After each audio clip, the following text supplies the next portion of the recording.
Good morning, everyone. How are you today? My name is Teacher Joanne. And how about you? What's your name? Well done. And today, I have a story for you. My 5 senses. Let's read and find out. Alright? My 5 senses.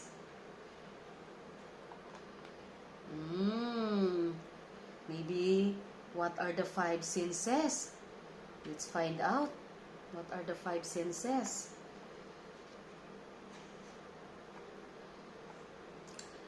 I can see. I see my eyes. Look at these eyes. Look at his eyes. I can hear.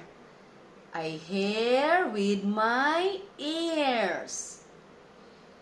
He touched his ears. I can smell. I smell with my nose. He smell. I can taste. I taste with my tongue. He tastes the ice cream. I can touch. I touch with my fingers.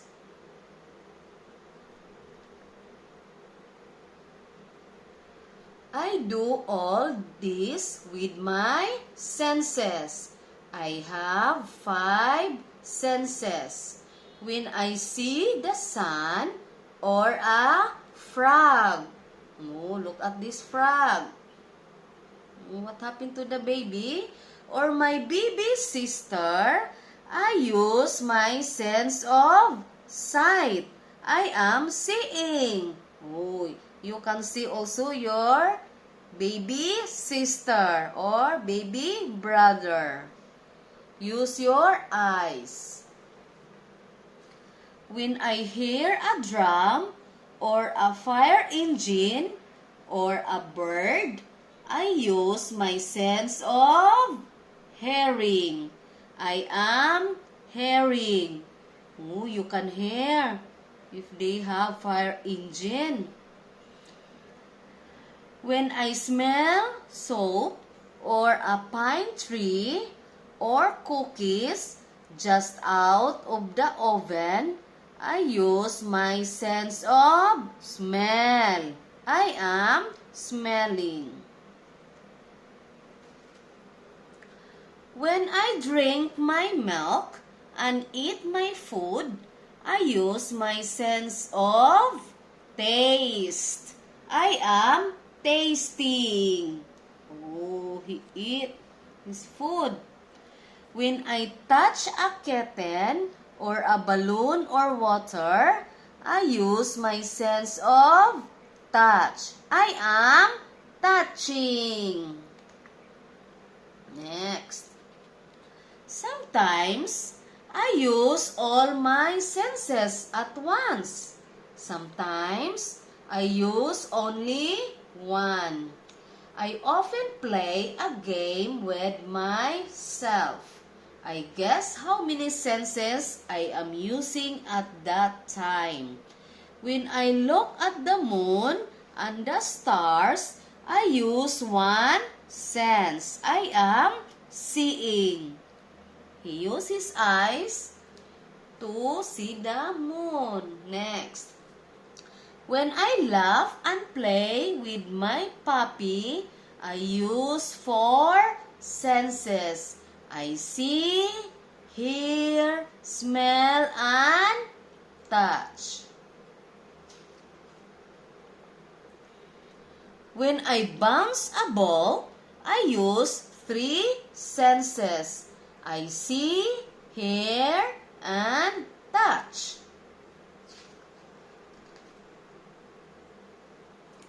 Sometimes, I use more of one sense and less of another. But each sense is very important to me because it makes me aware. To be aware is to see all there is to see.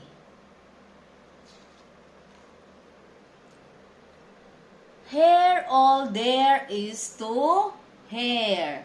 Smell all there is to smell. Taste all there is to taste.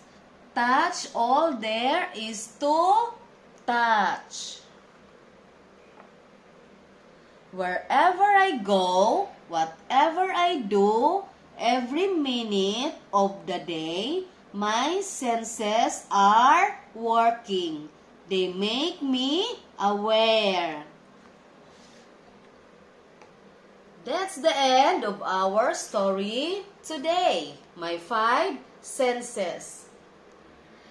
And I hope you enjoy our story today. And we learned today how about 5 senses, right? So did you remember what are the 5 senses? Yes, you're right. Eyes is for seeing, and ear is for hearing. How about nose? So nose is for smelling. And how about tongue? Tongue is for tasting. And hand, and the last one is hand.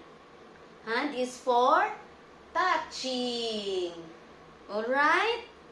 I hope you enjoyed today our story, and bye! See you next time!